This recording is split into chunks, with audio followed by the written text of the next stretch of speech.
Issues with Kagwa, all the truths you've never seen. Thanks for always returning to watch my videos, and if you haven't subscribed to my channel, please click the subscription button and let's continue to make memories. And if you want to buy me a cup of coffee, the link on your screen takes you there, and I'll be glad if you do so. Today I'm reacting to THOMAS Sowell's Why Nigeria's Problem Can Be Traced Back to Its History. I want us to jump right in and share our thoughts about his opinion.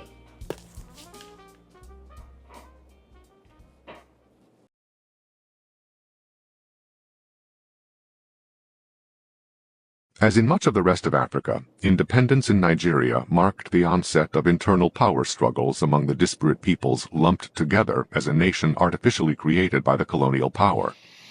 Even before independence arrived, different tribes and regions had very different reactions to the impending event. Igbos took the lead in advocating independence, urgently soon, with a strong national government. The Yoruba formed their own separate movement for independence, leaving more room for regional autonomy and with more of a role for tribal solidarity.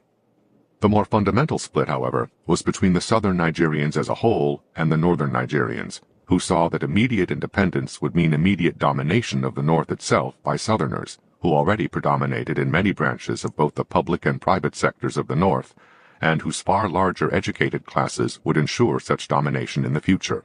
Under British indirect rule, the traditional leaders and authorities in the northern region had more control of the region's way of life and its future than they could expect in a southern-dominated, independent Nigeria.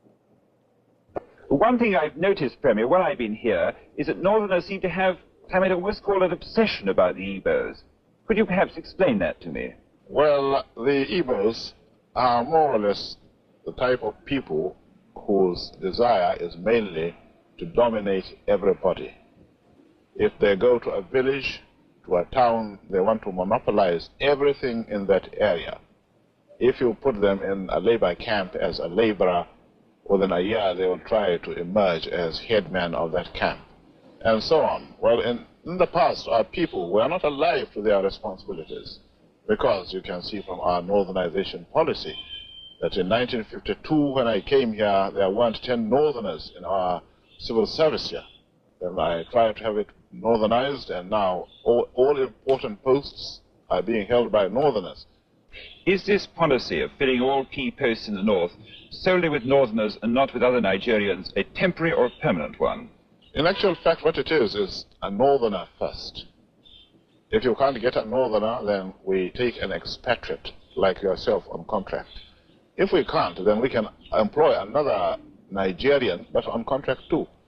This is going to be permanent, I should say, as far as I can foresee, because it will be rather dangerous to see the number of boys who are now turning from all our learning institutions coming out with having no work to do.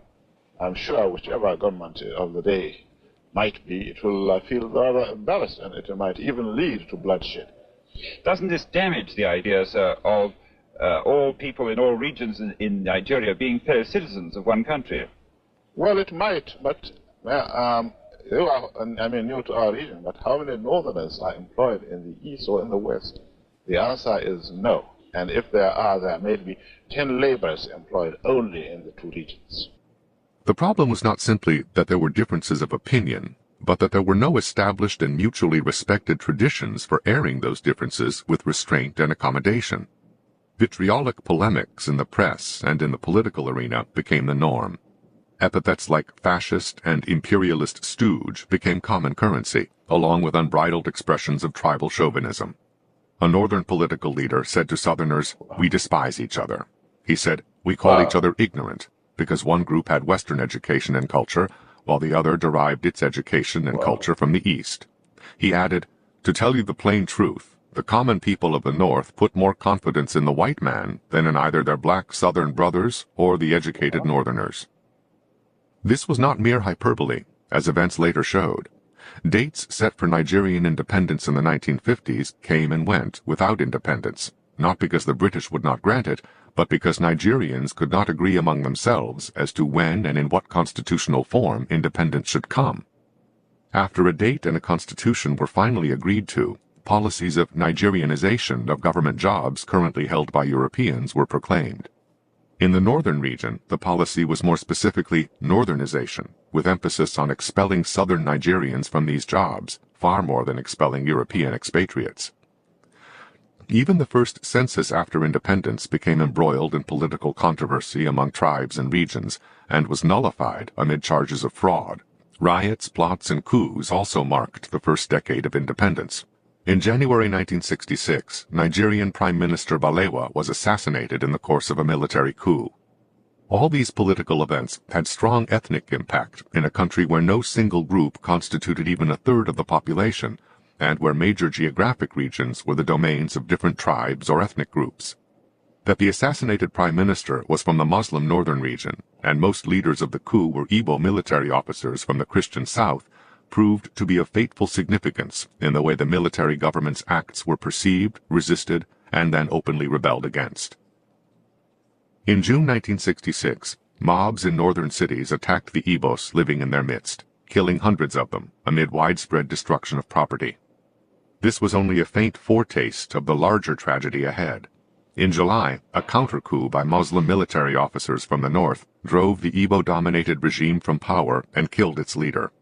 In September, new and more bloody riots broke out against Igbos in the north. Northern soldiers chased Igbo troops from their barracks and murdered scores with bayonets.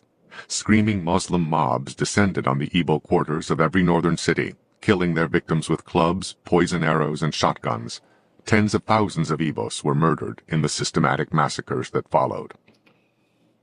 In addition to an estimated 30,000 deaths, there were more than 1 million Igbo refugees who fled the region to join their fellow Igbos in the southeast. This in turn led to the fateful decision of the Igbos to withdraw from Nigeria, where they no longer felt safe, and to form their own independent state, which they called Biafra. The civil war set off by the secession of May 1967 raged for more than 2 years. Only 4 African nations recognized Biafra. Both communist and Western Bloc nations alike backed the government of oil-rich Nigeria, which was well supplied with modern weaponry to use against the rebel forces. Nigerian government troops cut off Biafra from access to the sea, and therefore from food and military supplies. Igbos began starving to death at a rate of 1,000 a day. More than 1 million people died in Biafra from the fighting, starvation, and disease. In addition, 3 million Igbos became refugees. When Biafra surrendered and again became part of Nigeria in 1970, the institutions and economy of the region were devastated, and many feared obliteration of the Igbo culture or even genocide against the Igbo people by the victorious forces. However, in contrast to the mass slaughters in such other African nations as Burundi or Uganda, and in contrast to its own bloody precedents, Nigeria took the path of reconciliation. Industry in the war zone was rehabilitated. So were Igbo political and military personnel, including some officials of the former Biafran government. In 1982, even the exiled leader of Biafra, now a millionaire businessman living in the Ivory Coast, was granted a pardon. Igbos again became a prosperous element in the Nigerian society, holding important positions in both the public and private sectors. Military rule in Nigeria gave way to civilian government, and to reorganized political regions designed to break up the ethnic blocs whose conflicts had plunged the country into civil war. Much of the new Nigerian government structure was modeled after that of the United States, rather than that of Britain. The turbulent history of post-independence Nigeria has been plagued by 4 major and interdependent problems. 1. Ethnic or tribal animosities. 2. Desperate political struggles to gain control of the government at all costs. 3. Widespread corruption. And 4. Economic breakdowns. Because no ethnic group trusts another to rule over it, elections and even censuses bring all-out efforts to prevail by any means necessary, including force and fraud.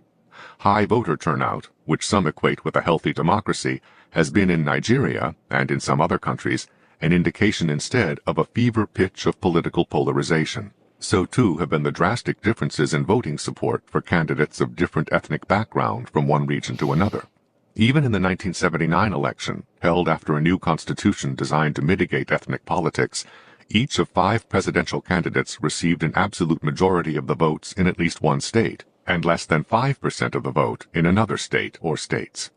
Control of the government has been desperately important, not only to avoid being oppressed by rival tribes, but also because the massive role of government in the economy has made politics the preeminent route to prosperity as well as power, whether for individuals, tribes, or regions. As of 1964, governments at the federal, regional, and local levels employed more than half of the wage earners in the country. Government also allocated large sums to the various regions, which is also to say to the various tribes. In 1961, for example, the northern region, containing more than half the population of Nigeria, paid only 9% of the personal income taxes, while it received 45% of the money allocated to the various regions by the federal government. At the same time, the western region paid 64% of all personal income taxes and received less than 1/4 of the funds allocated by the federal government to the various regions. In tribal terms, the Yoruba were subsidizing the House of Fulani and other northern groups. Government employment also paid far more than the private marketplace, as well as providing opportunities for additional income through corruption. A scholar specializing in the study of Nigeria summarized the situation.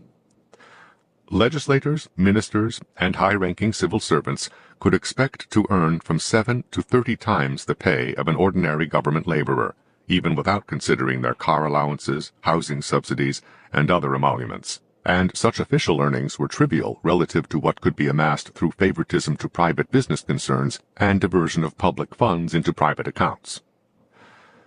The fortunes to be made through favoritism by government officials were based on the government's role as massive dispenser of largesse and tight controller of economic activities. These included the awarding of loans, contracts, bank credit, positions on public boards and corporations, military commissions, and trade licenses. Moreover, the men whose decisions would determine such things were often from humble backgrounds, if not grinding poverty, and were now not only affluent themselves, but were also able to help family members, but only so long as they stayed in office. To lose office was not to return to something of comparable prestige and earnings in the private sector, but to be devastated, both personally and in career terms. The extraordinary corruption of Nigeria, as well as the ruthless repression of opponents, were products of these circumstances. The utter loss of public confidence in politicians facilitated the military coups of 1966, 1979, and 1983. Investigations after those coups revealed an astonishing scale of corruption among the deposed political leadership, with misappropriations of funds exceeding more than $30 million by just one state governor, enough to pay more than 3/4 of the arrears in salaries of civil servants who had not been paid for months. The corruption of the electoral process was no less dramatic. A Yoruba governor, defeated through vote fraud, was later found by a court to have won, in fact, by 1 million votes. As an oil-exporting nation, Nigeria prospered during the era of high oil prices in the 1970s. Oil provided between 60 and 80% of federal and state government revenues, and the largesse this made possible kept many groups reasonably contented. Both public consumption and private investment grew rapidly during the decade of the 1970s. However, a drop in oil prices on the world market, beginning in the early 1980s, caused drastic economic and social dislocations in Nigeria. By 1986, the value of oil exports was only about 1/5 what it had been just 6 years earlier. In only 3 years, from 1985 to 1988, the value of the Nigerian currency fell to 1/5 its former level. The federal government laid off 50,000 workers, while the state governments and the private sector also had large-scale layoffs. Foreign workers, attracted to Nigeria from other African countries during boom times, were deeply resented during hard times, and were brutally expelled en masse, largely to Ghana. During the worst period of the early 1980s, Nigeria had a declining national output for 4 consecutive years. However, the new military government imposed austerity, including a reduction in subsidies to the state-owned airlines and public utilities, and began selling state-owned businesses. By 1988, there was a rising national output, in real terms, even allowing for inflation. This growth in real output continued on into the 1990s, while the runaway inflation was reduced to just under 29% per year. Attempts were made to depoliticize the country's ethnic groups and foster democratic government. In 1979, a northern Muslim was elected president, with an Igbo as his running mate. He was re-elected in 1982, and then deposed by another military coup at the end of 1983.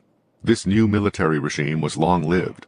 As of 1997, it was still promising elections in 1998, though it permitted only a few political parties to form. not including those with serious possibilities of winning. The many difficulties encountered during Nigeria's first generation after independence were not altogether surprising, much less unique, and were certainly not worse than what happened in ancient Britain after the Romans withdrew. Nigeria has remained one nation, despite threatened secessions of the northern region and an actual attempt at secession by the eastern region.